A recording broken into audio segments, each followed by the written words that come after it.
Hello friends, welcome to my channel. আজকে নিয়ে চলে এসেছি যারা কিনা খুব আম পছন্দ করো তাদের জন্য দারুণ একটা রেসিপি নিয়ে। আজকে বানাবো ম্যাঙ্গো ফ্রুটি। খুব সহজেই কিন্তু বাজারের ম্যাঙ্গো ফ্রুটি বাড়িতেই বানিয়ে নিতে পারবে। এই ম্যাঙ্গো ফ্রুটি বানানোর জন্য কিন্তু একদমই অল্প উপকরণ লাগবে। আমি এখানে নিয়ে নিয়েছি হাফ কাঁচা আম আর নিয়েছি পাকা আম। এখানে দুটো বড় আম আমি এভাবে ছোট টুকরো করে কেটে নিয়েছি। এর পাশাপাশি নিয়েছি 1 কাপ মতো চিনি। প্রথমেই আমি একটা পাত্রে পাকা আম নিয়ে নিয়েছি। আমি এখানে দুটো পাকা আম ব্যবহার করেছি। কাঁচা আম এর মধ্যে আমি দেব প্রায় 2 চামচের মতো।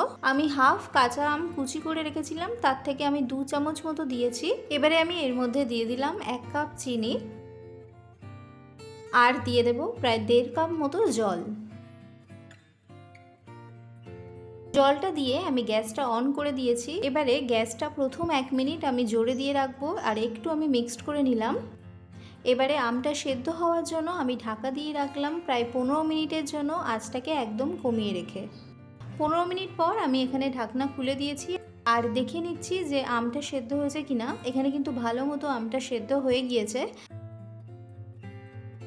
এবারে আমি গ্যাসটা অফ করে দিলাম। এবারে একটা বড় পাত্রে আমি একটা ছাঁকনি নিয়ে নিয়েছি, এর মধ্যে আমটা এভাবে ছেঁকে নিলাম। এরপর এটা যখন ভালো মতো ঠান্ডা হয়ে যাবে তখন কিন্তু আমি মিক্সিতে দিয়ে একটু ব্লেন্ড করে নেব। প্রায় 5 থেকে 6 মিনিট পর যখন আমটা ভালো মতো ঠান্ডা হয়ে গিয়েছে তখন আমি মিক্সার জারের মধ্যে সেদ্ধ করে রাখা আমটা নিয়ে নিলাম। এবারে এটাকে ভালো করে ব্লেন্ড করে নেব। এভাবে ভালো করে কিন্তু আম পেস্ট করে নিতে হবে। এবারে যে পাত্রে আমি সেদ্ধ আমের জলটা রেখেছিলাম তার উপরেই বড় ছাঁকনি দিয়ে আমের পাল্পটা এভাবে ভালো করে ছেঁকে নেব। আমের পাল্পটা এভাবে ভালো করে ছেঁকে নিয়ে পড়ে থাকা এই অংশটা আমি কিন্তু বাদ দিয়ে দিয়েছি। এবারে ভালো করে ফ্রুটিটা মিক্সড করে দিচ্ছি। এর মধ্যে আমি প্রায় 2 কাপ মতো জল মিক্সড করব।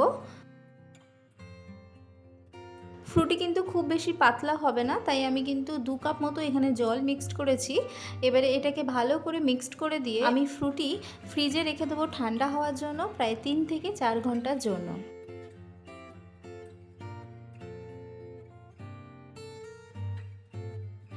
4 ঘন্টা পর আমি ফ্রিজ থেকে ম্যাঙ্গো ফ্রুটি বের করে নিয়েছি। আর তাহলেই কিন্তু খুব সহজেই বাড়িতেই তোমরা এই ম্যাঙ্গো ফ্রুটি তৈরি করে নিতে পারবে। এবারে ঠান্ডা ঠান্ডা ম্যাঙ্গো ফ্রুটি পরিবারের সকলের জন্য সার্ভ করতে পারো। আশা করি রেসিপিটা তোমাদের ভালো লেগেছে। যদি ভালো লাগে তাহলে একটি লাইক করে দিও আর আমার চ্যানেলটিকে সাবস্ক্রাইব করো।